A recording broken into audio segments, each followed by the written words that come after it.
করা উচিত নয়, যেমন আশা করা। যদি আপনি আশা করেন আর আপনার আশা পূর্ণ না হয়, আপনি খুবই কষ্ট পাবেন। এবার আপনি যদি প্রতীক্ষা করেন, করতেই থাকেন, আর সেই ব্যক্তি যদি না আসে, তাহলেও খুব কষ্ট পাবেন। আর হলো তুলনা। আপনি যদি তুলনা করতে যান, তাহলে এটাই ভাববেন যে হয় আমি বা অন্য কোনো ব্যক্তি, এই দুজনের মধ্যে কোনো এক ব্যক্তি নিকৃষ্ট।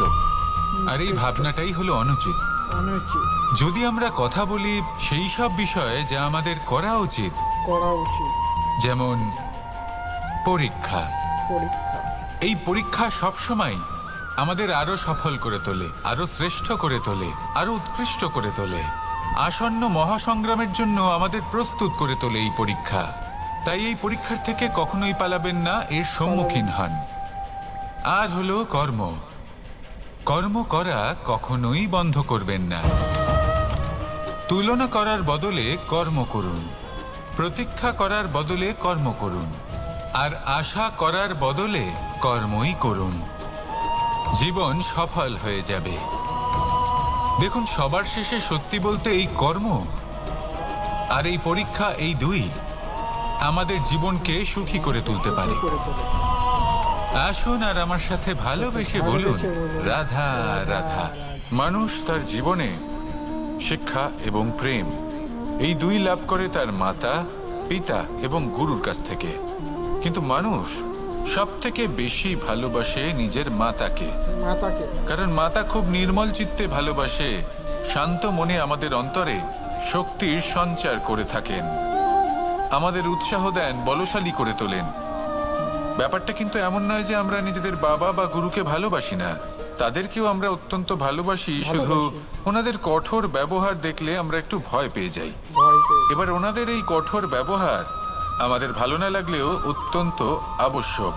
কারণ মাতার থেকে আমরা যে শক্তি লাভ করি তা যেন নিয়ন্ত্রণ হারিয়ে বিধ্বংসী না হয়ে ওঠে, আমরা যেন কোনো কুপথে না চলে যাই, আমরা কখনো যেন দোষ না করে ফেলি। শুধু সেই জন্য পিতা এবং গুরু একটু কঠোর হয়ে ওঠেন, এবং ওনাদের এই কঠোর আচরণ ভবিষ্যতে গিয়ে আমরা অবশ্যই বুঝতে পারি। জীবনে কিছু বছর আমরা এগিয়ে যাই আর তারপর আমরা বুঝতে পারি যে বাবা এবং গুরু আমাদের যথেষ্ট ভালোবাসতেন, কিন্তু ওনাদের ভালোবাসার বহিঃপ্রকাশ আলাদা। প্রয়োজনীয় হলো এটা দেখার, এটা বোঝার যে শুরু থেকে আমাদের প্রতি ওনাদের আচরণ কেমন ছিল। ওনাদের কঠোর হওয়ার পেছনে ওনাদের ভালোবাসাটা বোঝার চেষ্টা করুন, ওনাদের চিন্তাটা বোঝার চেষ্টা করুন, ওনাদের পথপ্রদর্শনের আড়ালে আপনার ভবিষ্যতের জন্য যে পরিকল্পনা ওনারা করেছেন সেটা বোঝার চেষ্টা করুন। তখন আপনারা বুঝতে পারবেন ওনাদের ভালোবাসাকে। আপনার মনের মধ্যে আপনা থেকেই ওনাদের প্রতি সম্মান জেগে উঠবে। নিজের পিতা এবং নিজের গুরু, এই দুজনের প্রতি কৃতজ্ঞতা প্রকাশ করুন আর আমার সাথে ভালোবেসে বলুন, রাধা রাধা। আমি অনেক সংখ্যক মানুষকে দেখেছি, তাদের কাছে অত্যাধিক জ্ঞান আছে, শিল্প আছে, ধন আছে, কীর্তি আছে, কিন্তু তারা এই সব কিছু নিজেদের কাছেই রাখেন, এই সমাজে বিতরণ করেন না। কারণ হলো ভয়। ওনাদের মনে হয় যে যদি আমি এই সব কিছু সমাজে বিতরণ করি, তাহলে সমাজ আমার শিল্প হোক, ধন হোক, জ্ঞান হোক, কীর্তি হোক, সবকিছু চুরি করে নিয়ে যাবে, আর তার বদলে আমি কিছুই পাবো না। এটা কিন্তু সত্য নয়। সত্য হলো এটাই যে যদি আপনি নিজেকে এই সংসারের প্রতি সমর্পিত করেন, তাহলে এই সংসার আপনার প্রতিও সমর্পিত থাকবে। আপনি শুধু ধন, জ্ঞান, কীর্তি, সম্মান পাবেন তাই নয়, বরং এই সমাজ আপনাকে নিজের চোখে হারাবে, মনের মধ্যে স্থান দেবে। তাই এই ভয় ত্যাগ করে দেখুন কিভাবে এই সমাজ আপনাকে প্রেম সমর্পণ করে। আসুন আমার সাথে ভালোবেসে বলুন, রাধা রাধা। জীবন কিসের উপর নির্ভরশীল? ধনের ওপর, বৈভবের ওপর, নিঃশ্বাসের ওপর? না, এই জীবন নির্ভরশীল বিশ্বাসের ওপর। বিশ্বাস নিজের ওপর, বিশ্বাস আমাদের আপনজনের ওপর। কিন্তু যখন এই বিশ্বাস ভেঙে যায়, তখন মানুষের মনও ভেঙে যায়, আর তারপর সে অন্য কিছু করতেই পারে না। তখন কি করা যেতে পারে? তিনটে কাজ আছে যা আপনি করতে পারেন। প্রথম, ভালোবাসা। যাকে আপনি ভালোবাসেন, যারা আপনাকে ভালোবাসে, ভুল যারই হোক না কেন, তার কাছে ক্ষমা চাইতে কখনোই সংকোচ বোধ করবেন না। দ্বিতীয় হলো বিশ্বাস। যারা আপনাকে ভালোবাসেন, আপনাকে বিশ্বাস করেন, তাদের বিশ্বাস কখনো ভাঙবেন না। তৃতীয় হলো আশা। যারা আপনাকে ভালোবাসেন, আপনাকে বিশ্বাস করেন, তাদের আশা আপনার সাথে জড়িত। তাদের থেকে কখনো কিচ্ছু লুকোবেন না।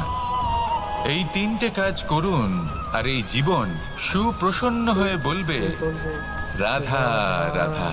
মানুষের জীবনে দুই ধরনের আবেগ থাকে যা চিরকাল তার সাথে বসবাস করে। প্রথম, স্বপ্ন। দ্বিতীয়, অজুহাত। মানুষ হাজার হাজার স্বপ্ন দেখতে পারে। আমাকে এই কাজ করতে হবে, আমাকে ওখানে ঘুরতে যেতে হবে, আমায় জীবনে এই অসম্ভব কাজ বাস্তবায়িত করে দেখাতে হবে, আদি ইত্যাদি। এবার ঠিক যেমন স্বপ্ন দেখেন, সেইভাবে অজুহাতও খুঁজে নিয়ে আসেন। আমি এই স্বপ্ন পূরণ করতে পারলাম না, কারণ আমাকে কেউ সাহায্যই করলো না, কারণ আমি দুর্বল হয়ে পড়েছিলাম, কারণ আমার কাছে সময়ই ছিল না, আদি ইত্যাদি। এবার সাফল্য এবং অসফলতার মাঝখানে এই ধরনের সংঘর্ষ হতে থাকে। সাফল্য তখন লাভ করা সম্ভব যখন আপনার স্বপ্ন আপনার অজুহাতের থেকে অনেক বড় হয়। আর অসফলতা তখন পাবেন যখন আপনার অজুহাত আপনার স্বপ্নের থেকে অনেক বড় হয়। আপনি যদি সাফল্য লাভ করতে চান, তাহলে চেষ্টা করতে থাকুন, পরিশ্রম করুন। যদি অসফল হন, তাহলে ভয়ভীত হওয়ার কোনো প্রয়োজন নেই। নিজের ভুল বুঝুন, তাকে শুধরে নিন, আবার চেষ্টা করুন। কিন্তু যদি নিজের জীবনে অজুহাত নিয়ে আসেন, তখন স্বপ্ন কখনো পূরণ হবে না। আসুন আমার সাথে ভালোবেসে বলুন রাধা রাধা। ভয়ের সাথে আমরা সবাই পরিচিত, কষ্টও আমরা সবাই পেয়েছি। কখনো কখনো আমরা অসুস্থ হয়ে পড়ি, আর এমন সময় হলে মাতার মমতা, কখনো বাবার স্নেহ, কখনো বন্ধুদের পাশে থাকার অনুভূতি আমাদের রোগ নিরাময়ে সাহায্য করে। কখনো যদি আমরা নিরাশ হয়ে পড়ি, তখন যদি আমাদের কোনো আপনজন আমাদের দুটো ভালো কথা বলে, তখন আমাদের মনোবল বেড়ে যায়।